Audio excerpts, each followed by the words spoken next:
Hey folks, welcome back to the Real Men of Real Estate radio show here on KCAA Radio.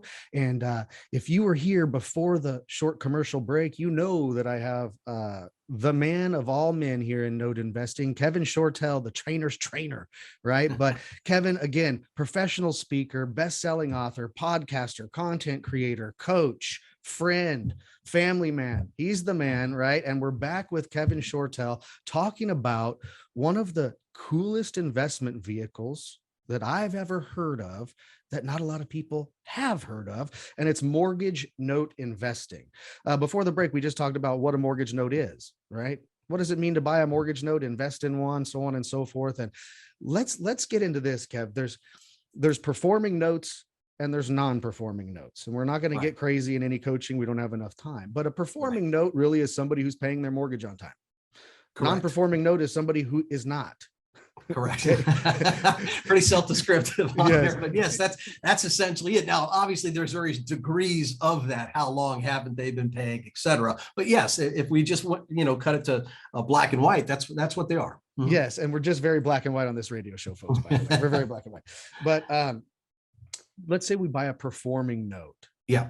I always say to some folks that need a correlation, I say it's kind of like buying a physical piece of real estate, a single family home, and sticking a renter in there and collecting rent every month and positive cash flow from real estate. It's kind of like that, but it's being the bank, right? Like we like to tell people, it's being the bank, and you're collecting monthly mortgage payments with interest rather than rent.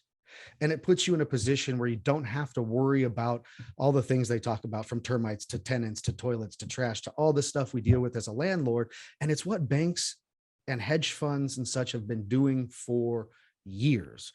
Great way to make money, and everybody should own a mortgage note. Let's talk about owning a performing mortgage note. Okay. Right?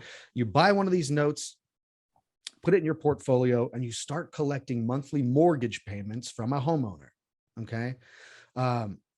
People always want to know, okay, well, what can happen? What can happen? So if I buy a mortgage note and I'm collecting payments, now what? So I always like to say to folks, there's three main outcomes that can happen when you buy a performing mortgage note.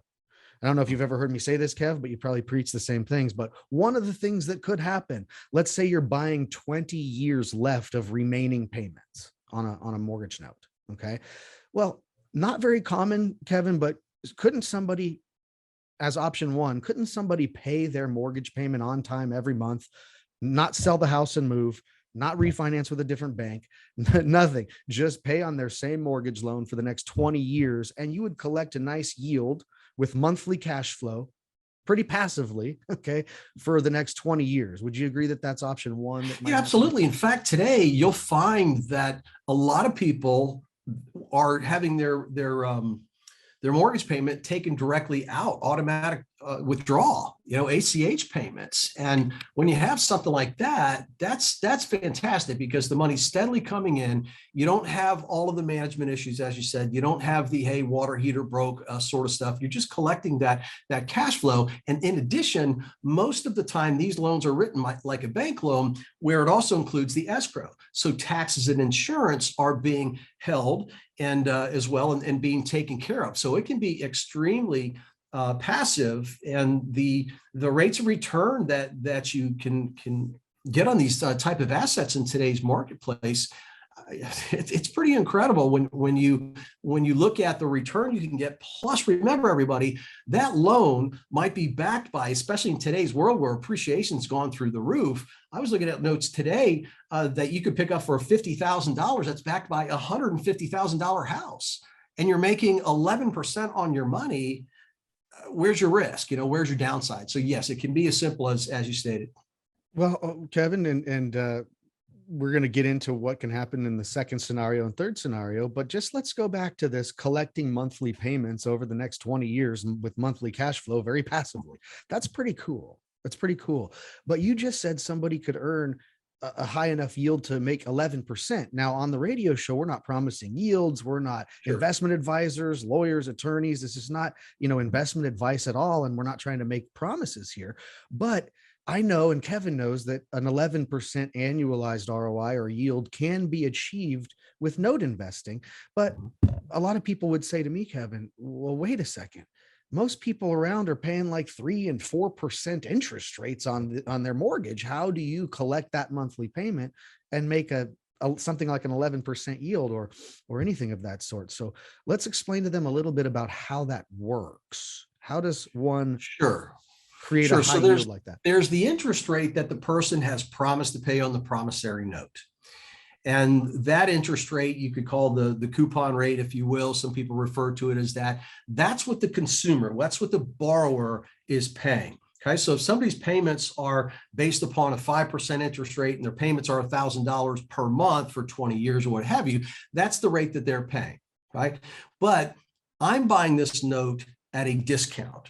So I'm trading for this note present value dollars for future income streams. So mathematically, we back that out. And I may say as an investor, based upon this, I want to price this thing, make an offer, however you want to state it, at a 10% yield, at a 9%, anything like that. And I negotiate a price for that. So the consumer is still paying the $1,000 per month. I can't go and buy the note and say, hey, I'm the new note owner. Your payment's not high enough for me. I got to kick that up a couple $100. I can't change the terms of the contract. That is what I am buying. But I can change my return because I'm paying less for those same monthly payments than what's coming in. So that's what effectively increases my yield to a higher rate.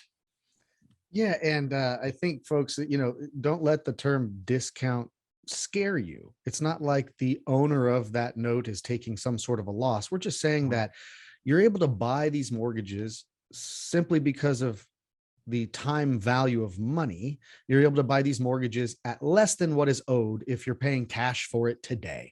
So you're paying cash for promised payments in the future. And that's why the face value is not dollar for dollar. Okay. Correct. And so, yeah, when you think about it, as these monthly, you said 20 years, I'll stick with that. If there's 240 monthly payments of $1,000, think about it this way, everybody. What is the $1,000 payment 249 months from now? What is that worth to you today? Would you pay somebody $1,000 now to receive $1,000 in 240 months? Of course not. What would you pay? You're probably going, I would pay anything. I'm not going to wait that long for that. So those payments further out in the future are worth less today. So we mathematically discount those things back. And then we weigh out our risk. We look at, the collateral and everything and come up with the price on that. And that's how we do it. So the discounting is really the inverse of what's my future value. Right. That's how they work. Yeah. It's like saying, hey, Kevin, I know your buddy promised to pay you that $1,000 back over the next 2 years. Mm-hmm. What do you say? I give you $700 cash and he can owe me. He can owe me the $1,000 over the next 2 years. There you you can go. have Exactly. cash in your pocket today. Yeah. So sort of that. Exactly. So you're also pointing out there, well, why would I sell a note? If I had that note and I needed the money, like you said, we'll make it more simple than 20 years. We'll say, yeah, the guy owes me however much money, $5,000, or what did you say, $1,000? Yeah, they owe me $1,000. You're going to pay me in 2 years, and I need the money now. I've become a motivated seller. Isn't that what real estate investors look for, right?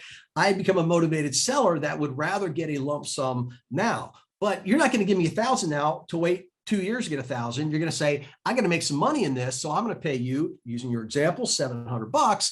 But the guy who still owes me the money now owes you the $1,000, but you only paid 700 from it. So your return is going to go up. That's right. And sometimes he's more likely to pay me back because I'm not his buddy like you were that borrowed the $1,000. Was like, he doesn't know me, but no, but well, plus we would say, to make it more relatable to the real estate and the collateral, let's say he has a Rolex watch and he's got that put up as collateral if he doesn't pay you the $1,000. Now where's your risk? You've taken it out of there, right? Perfect example, man. Perfect example. Yeah, he's got a $5,000 Rolex watch, and you're going, sure, buddy, I'll lend you the $1,000, but we got to sign some sort of legal document. Or a matter of fact, let me just hold on to your $5,000 Rolex until you pay me back the grand.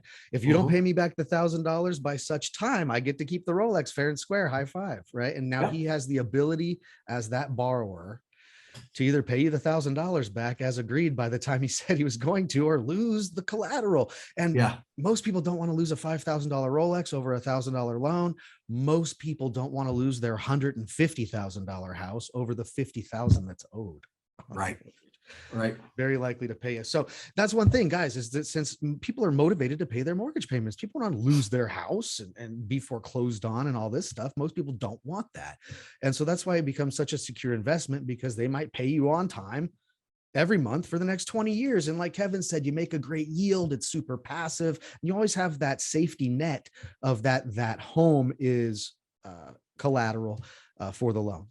Right. And nobody wants to get into this business, go, oh man, I can't wait to foreclose on somebody. Nobody wants that. That's not what this business is all about. In fact, it's the opposite. Yeah. We do everything we can, because if somebody does end up struggling with that performing note, which can happen, right? We just went through COVID. We just went through, people losing their jobs. So people will run into stumbling blocks in their lives. And unlike a large institution who you're just another number, moving on, when an individual owns a note, they're more inclined to work with somebody. What can you afford to pay? What can you do, and try to work with someone, especially if you're buying these at enough of a discount where you've got the flexibility in there to do that. And with all of my clients, I don't have one person that ran into a problem with the whole COVID thing. It just didn't affect them at all. I had one person who delayed somebody's payments for maybe 2 months, and that was it. I mean, so to me, that's insignificant. Yeah. Our portfolio, it wasn't so bad. It wasn't so bad at all. But yeah, I mean, we're going to talk about the next two things that could happen to you as a note investor if you bought a performing note. But we are ready for our next commercial break. And so folks, don't go anywhere. You're not going to want to miss the next coming segments after this quick commercial break. Kevin Shortle, the trainer's trainer in the note industry. You're going to want to come back when we're talking about how these notes work out. Are notes going anywhere? Is this a great investment vehicle for your future? So listen, we're going to be right back. Don't go anywhere.